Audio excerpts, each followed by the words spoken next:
माळींची माफी मागणार नाही. सुरेश धस म्हणताय प्राजक्ता माळींची मी जाहीर माफी मागणार नाही. मी त्यांना मागणी केलेली आहे. त्यांनी ज्या कुत्सितपणे भाषा पिकवण्यासाठी हा मुद्दा उचललाय ज्याला काही बेस नाही, तर मी मागणी केलेली आहे आणि मला खात्री आहे की माननीय मुख्यमंत्री साहेब, माननीय उपमुख्यमंत्री साहेब, महिला आयोग याच्यावर कठोर कारवाई करतील आणि योग्य ती गोष्ट घडवून आणतील. महिला आयोगाकडे आपण तक्रार दाखल केलेली आहे. आपण कायदेशीर पाऊल म्हणजे पोलीस स्टेशनमध्ये जाऊन धस यांच्या विरोधात काही तक्रार दाखल करणार आहात का? ज्या पद्धतीने आता ते म्हणतायत की आम्ही माफी मागणार नाही म्हणून, तर आपण कायदेशीर पाऊल नेमकं काय उचलणार आहात? महिला आयोगाकडे तक्रार दिलेली आहे. आज किंवा उद्या मुख्यमंत्री साहेबांची भेट मला मिळणार आहे. त्यांना समक्ष जाऊन मी पत्र देणार आहे. उपमुख्यमंत्री साहेबांना जाऊन भेटणार आहे. त्यांना देखील समक्ष जाऊन पत्र देणार आहे, निवेदन करणार आहे. आणि जर गोष्ट काही घडली नाही आणि ही देखील महिला म्हणून हलक्यात घेतली तर डेफिनेटली माझ्या वकिलांमार्फत मी योग्य ती कारवाई करेन. आणि माझ्या एकटीच्या न्यायासाठी नाही, मी समस्त कला क्षेत्रात काम करणाऱ्या महिलांच्या वतीनं पाऊल उचलेन.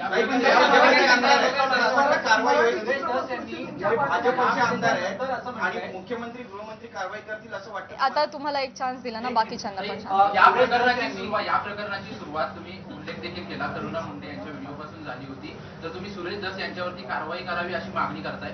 करुणा मुंडे यांची तक्रार तुम्ही महिला आयोगाकडे गेली का किंवा करणार आहात का? मी ऑलरेडी त्यांना देखील नोटीस पाठवली आहे, करुणाताईंना तेव्हाच पाठवली आणि त्यानंतर त्यांनी काही वक्तव्य केलं नाही, त्या शांत बसल्या. त्यामुळे मी पुढे काही त्यांच्यावर कारवाई केली नाही.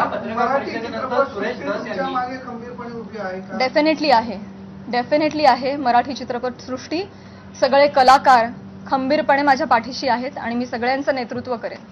सुरेश धस यांनी जी पत्रकार परिषद आपली चालू आहे त्याच्यानंतर त्यांनी प्रतिक्रिया अशी दिली की हे संतोष देशमुख प्रकरण दुसरीकडे नेण्यासाठी म्हणून तुम्ही ही पत्रकार परिषद. मला हेच सांगायचं आहे तुम्हाला सगळ्यांना, हेच सांगण्यासाठी आज मी आली आहे की तुमच्या राजकीय हेतूसाठी तुम्ही कला क्षेत्रातल्या कलाकारांची नावं का जोडताय? कलाकारांचा आणि राजकारणाचा काही एक संबंध नाहीये. तुम्ही जर कालच्या त्या भाषणामध्ये आमचं नाव घेतलं नसतं तर आज मी तुमच्या समोर इथे नसते. मी आज माझ्या ज्योतिर्लिंग यात्राला असते.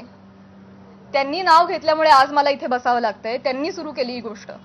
त्यामुळे तुम्ही असा अर्थ जोडू नका, ही तुम्हालाही विनंती. आणि मुळात राजकारणाचा आणि कलाकारांचा काही संबंध नाही. तुम्ही तो ओढून आणू नका. स्पेशली महिला कलाकारांना तुम्ही इथे त्यांच्या प्रतिमा डागाळू नका.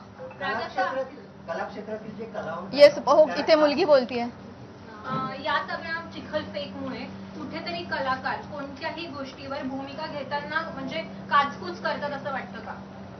भीती वाटते ना, कारण प्रसार माध्यम त्याला चुकीची प्रसिद्धी देतात. म्हणूनच मुख्यमंत्र्यांना मी विनंती करणार आहे की जर कुठलाही पुरावा नसेल तर प्रसार माध्यमांनी स्पेशली युट्यूब चॅनल्सनी जर अशा काही बातम्या केल्या तर त्यांच्यावर कठोर कारवाई करावी. इनफॅक्ट तशा पद्धतीचे निर्देश त्यांनी आत्ताच जारी करावेत. सुरेश धसांनी फक्त माफी मागावी एवढंच तुमची मागणी आहे की जरी त्यांनी माफी मागितली तरी त्यांच्यावर कारवाई करण्यात येईल? मला आहे ना प्रॉब्लेम एक दोन व्यक्तींनी बोलण्याचा नाहीये. या मला प्रवृत्तीचा त्रास आहे.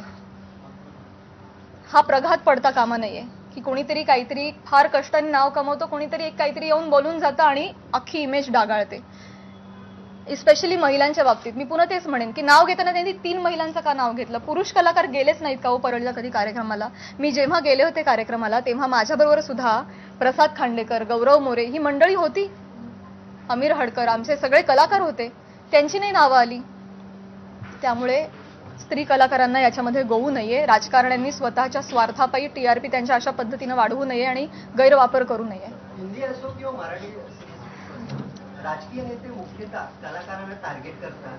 हे हेतुपुरस्सर किंवा जाणीवपूर्वक वक्तव्य केल्यानंतर त्यांना प्रसिद्धी मिळते. मला हे माहिती नाही. ते देण्यासाठी असं वक्तव्य होते असं वाटतंय का? आणि याचा पाठपुरावा म्हणून तुम्ही कलाकारांची काही संघटना बांधणार का किंवा त्याला एकत्र आणणार का आगामी काळात? मला हेच म्हणायचं आहे की ते काहीतरी बोलून जातात, एक काहीतरी वल्गना करून जातात. खरं तर त्यांनी अशा पद्धतीच्या वल्गना हाणून पाडल्या पाहिजेत एक लोकप्रतिनिधी म्हणून, पण ते त्याला हवा देत आहेत ही गोष्ट चुकीची आहे.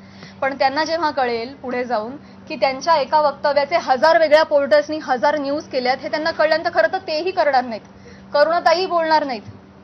पण त्यांना ही पुढे गोष्ट एवढी मोठी घडतीये ह्याची त्यांना कल्पना नसावी कदाचित. मला जेवढे त्या 2 व्यक्ती बोलल्याचा त्रास आहे तेवढाच त्रास मला प्रसार माध्यमांनी केलेल्या फेक न्यूजचा देखील आहे. सो डेफिनेटली याच्यावर कारवाई व्हावी असं मला वाटतं. कलाकार या विषयांवर बोलणं टाळतात, सोडून देतात. त्याच्यामुळे तुम्हाला वाटतं का की त्यांना बोलायला वेळ मिळतो किंवा तो चेष्टा मस्करीचा विषय होतो? करुणा मुंडेंनी जेव्हा तुमच्यावर टीका केली तेव्हा जर तुम्ही उत्तर दिलं असतं तेव्हा पुन्हा एकदा तुमचं नाव अशा प्रकारे घेतलं गेलं नसतं असं वाटतं? पुन्हा एकदा मी तेच म्हणेन, पुन्हा एकदा मला तेच म्हणायचंय का कलाकार पुढे येत नाही. मी पहिलं वाक्य म्हणाले की या सगळ्यामध्ये आमची हतबलता आहे गप्प राहण्यामध्ये. का? कारण समाज माध्यमांमध्ये ही चिखलपेक चालू राहते. विषय एवढा असतो कुठेतरी वेगळीकडे जाऊन पोचतो. आज तुम्हाला काय वाटतंय हे चालू राहतं. त्यामुळे कलाकार शक्यतो यामध्ये पडत नाहीत. आणि बरीच मंडळी, मी फक्त कलाक्षेत्र म्हणत नाही, बऱ्याच क्षेत्रामधली मंडळी गप्प राहणं हा पर्याय निवडतात कारण हे असं जाहीरपणे चिखलफेक होत राहते.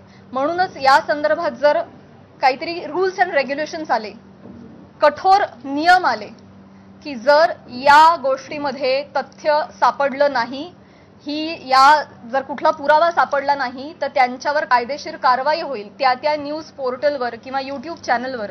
असा जर आपल्याकडे नियम आला ना तेव्हाच जाऊन हे बंद होणार आहे. तर असा नियम काढावा हीच विनंती आहे माझी मुख्यमंत्री साहेबांना. नाही असं काही नाही. मला हा नियम आणायचा आहे. मला या निमित्तानं प्रसार माध्यमांमध्ये जे काही न्यूज होतात त्याला पुराव्यांची जोड नसेल तर तुम्ही ते करू नका, केलं नाही पाहिजे. ते खोटं आढळल्यास कायदेशीर कारवाई होईल अशा पद्धतीचा नियम आला पाहिजे. हे माझं खरं उद्दिष्ट झालंय आता.